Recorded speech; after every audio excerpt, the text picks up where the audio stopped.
Hello and namaste. My name is Tim Halloran and this is a weekly astrological forecast. Today is Friday, April 25th. The sun is currently in Taurus, the moon is in Pisces, tomorrow she'll move into Aries, Monday she'll move into Taurus, and then Tuesday at 2:14 a.m. we have a solar eclipse at around 9 degrees in Taurus. And this solar eclipse is going to be the finalizing, the culminating, the completion of this very intense, fast-paced, and fiery month of April. So we're almost through it, but not quite there. We've been going into this grand kite that was exact on the 22nd. All month, this energy has been building up through the lunar eclipse in Libra. And then we had this grand kite, and now this grand kite is starting to fade out a little bit as Mars continues its retrograde back into the early degrees of Libra. So this solar eclipse is wrapping up this period of a lot of transformation. And I gotta ask you guys, like, what's going on? There's been so much stuff going on. There's been so much drama and transformation and intense energy and weird feelings. So there are so many ways that this grand kite energy, that these eclipses are transforming us. It's almost difficult sometimes to pinpoint exactly what is happening.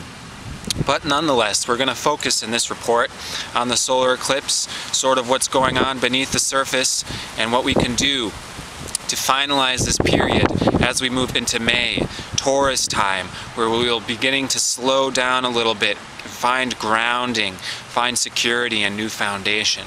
But that's going to start more next week. We're going to talk more about this solar eclipse in this report as we finalize and complete this period of intensity and conflict. And I did want to talk about some points involving conflict, involving other people, relationships, friendships, and so on, because this has been the area, this has been the place, the stage on which these dramas have been playing.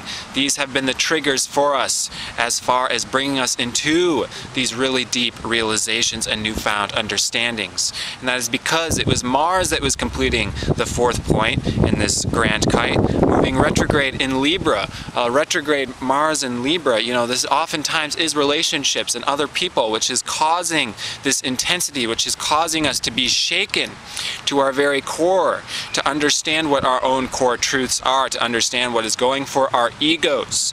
Egos is very important right now. Ego is under evaluation and under transformation. It has been for some time. But even now we have the Sun and Mercury conjunct, squaring Lilith in Leo. And this solar eclipse will be slightly squared Lilith in Leo. And this is sort of a missing part, is that we're having this Lilith being exposed and challenging us as far as what we are finding in terms of real security. So I'm going to be talking about conflict resolution because this is a big theme right now. You know, in my last report, I said we should be initiating conflict. And then I went on to explain that this doesn't mean, you know, physical violence. It means that rather than suppressing, rather than keeping silent our feelings, we should be voicing them, we should be expressing them, even if it means initiating conflict with other people. And you may empathize that there has been a lot of conflict, there has been a lot of tumultuousness as of recently. However, there are these ideas that we should never be initiating conflict, that we should always be striving for perfect peace and happiness. And I wanted to acknowledge that point because it's genuinely not true. There is a time for every season. And here in the material world, the outside world, the physical world, there's actual constant conflict, constant dualism. So if you are trying to seek permanent peace and happiness, you're in the wrong place, and you're certainly at the wrong time, because it's never going to happen here. What most people do is they read a book and they hear about perfected masters that have achieved a sort of enlightenment, which is an eternal position of peace and happiness. It's not really the same as what most people consider happiness. But anyways, that is not found even for them in this world. The truth is, this world is constantly changing. This world is in constant conflict. There is constant dualism in this world, and that is not a problem. It is a part of ourself being partly in this world, partly having egos, having bodies. Egos and bodies are in constant conflict. There's nothing we can do to change that. And we should not be seeing that as a problem. That's the entire point. That's not our problem. We didn't do that. This is God's ordained this, you know. In the Bhagavad-Gita, Arjuna is complaining. Or rather, he's very afraid because he's on a battlefield and he is about to initiate in a big conflict with the enemy. And God says to him, this is where you are. You're already here on the battlefield. The war is already raging. You can't escape something that there's no way around, basically. And furthermore, this isn't truly who you are. This is just your body. This is just your ego that is in conflict with other bodies and with other egos. Who you truly are is eternal spirit soul. And it is your eternal spirit soul which is always not in conflict. Your eternal spirit soul is always in eternal bliss, peace, happiness, if we like to call it that. I like to say love, because happiness, the way most people say happiness, is a temporary feeling, which is a part of love. But love includes all sorts of other emotions and other feelings, and happiness is just one of them. Actually, the way to remain steadily seated in our soul, in our eternal bliss, in our eternal peace, is to be unattached and unaffected by the temporary pains and pleasures in this world. That means when you experience happiness in this world, you are just as detached from it as the experience of pain, because you understand that these experiences are temporary and they are not a problem furthermore. For these temporary experiences of conflict and resolution is what is teaching us, is what is allowing us to discover our eternal spiritual position. And that's sort of what I see happening with all this energy happening this month, concluding with the solar eclipse at 9 degrees in Taurus. The Sabian symbol for this position is a Christmas tree, a fully decorated Christmas tree. Very nice image. The energy of Taurus is, you know, it is comforting, it is homely, it is welcoming, it is warm, it is nurturing, it's ruled by Venus. We're coming out of a month ruled by Mars and entering a month ruled by Venus. So there was conflict and there is resolution coming if we're willing to, you know, get deep with it. And you know, the thing is with signs like Taurus is they're oftentimes only seen for their surface qualities, but Taurus means a lot deeper things than just physical comfort and, you know, mundane satisfaction and those kind of things. Taurus is also the Garden of Eden. It is this place of love and home and peace, where we truly come from. You know, the garden. This is Taurus, this is Venus. So this is the resolution. This is what we're being challenged to find in the midst of conflict, in the midst of all of this dualism. And let's talk about this dualism. What is going on? What is happening with all of these egos sort of, you know, chemical reacting and bouncing off with one another? Well, first of all, as I said, the egos bouncing off of one another and the chemical reactions are only the surface level thing of what's going on underneath, which is underneath we're being forced.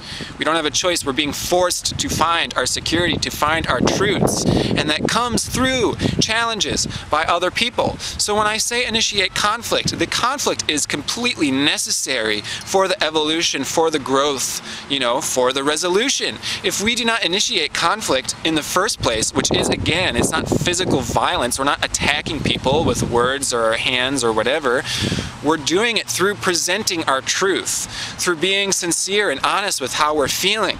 You know, I'm someone who's very sensitive empathetically, and so I oftentimes feel people not saying what they're feeling. And that's extremely frustrating for me because it comes off as very insincere and, you know, sort of, you know, stabbing in the back and these kind of things. So it's actually better. You're actually a better friend. You're actually a better family member by expressing what's bothering you or what's, you know, hurting you with other people. And this is what's been going on. And there's not a way to avoid this because there is a time and a season for everything. And there is a time and a season to be bringing up stuff. You know, we shouldn't be striving to always be remaining in this sort of like bubble in this world, because that is not real life. In this world there's always dualism, there's always this sort of dance. And furthermore, this is not even a problem. You know, the fully realized beings Again, they are not free of this dance. They just understand what this dance, this dualism is. You know, they enjoy the battle between the demons and the angels. They enjoy it. Even the fully realized beings, they are detached from the demons and the angels. They are loving both the demons and the angels, even as they're killing and slaying the demons. They're not judging the demons. They're not saying they're better or worse. They understand that everybody's a child of God, but guess what? God initiated all of this. He created this dualism. So we respect this dualism. We respect the conflicts, but the friction. This conflict and this friction is creating the fire which allows for progress, which allows for stories to be told and dramas to be unfolded, which take us deeper into spiritual understanding.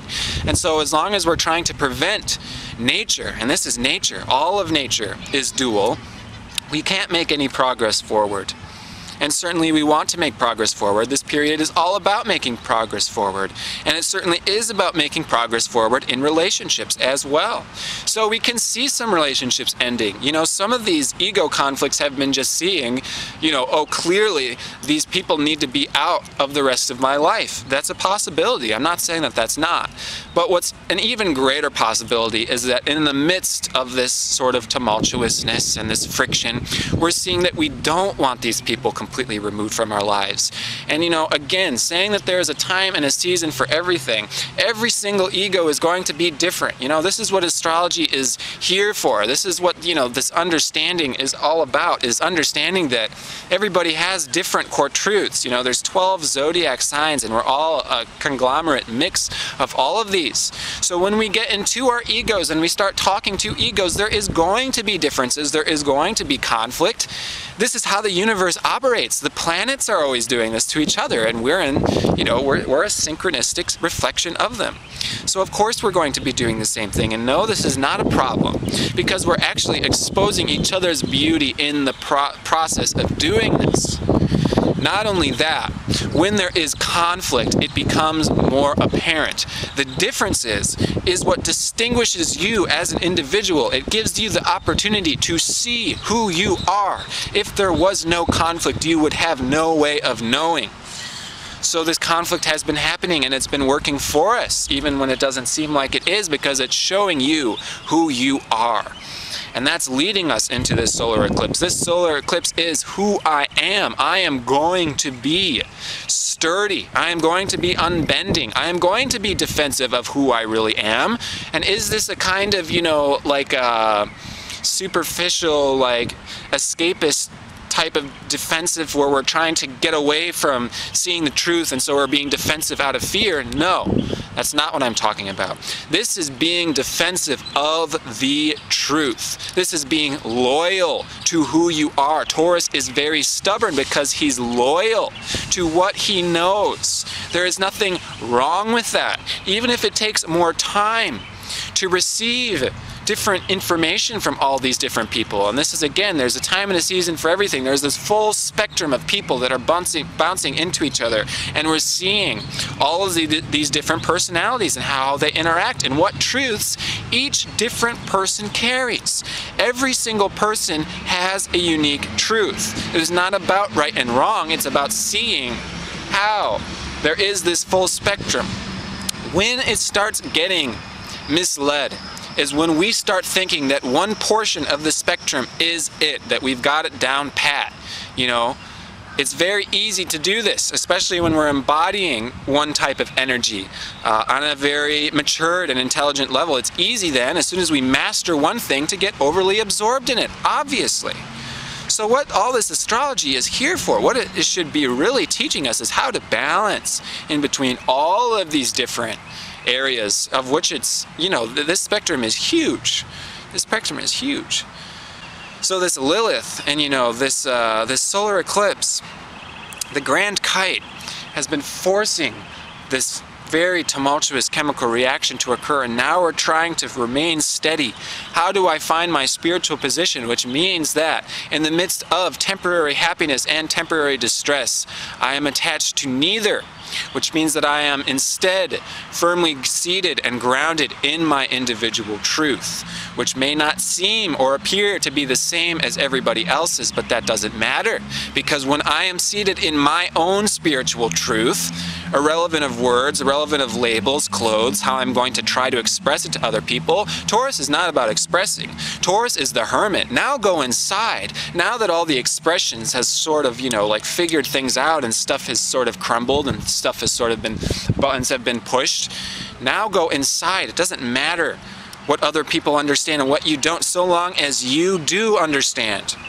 This obviously requires the admittance of defeat, the admittance of letting ourselves be penetrated, allowing ourselves to be bendable and flexible, which means admitting defeat. The outer world is in constant dualism.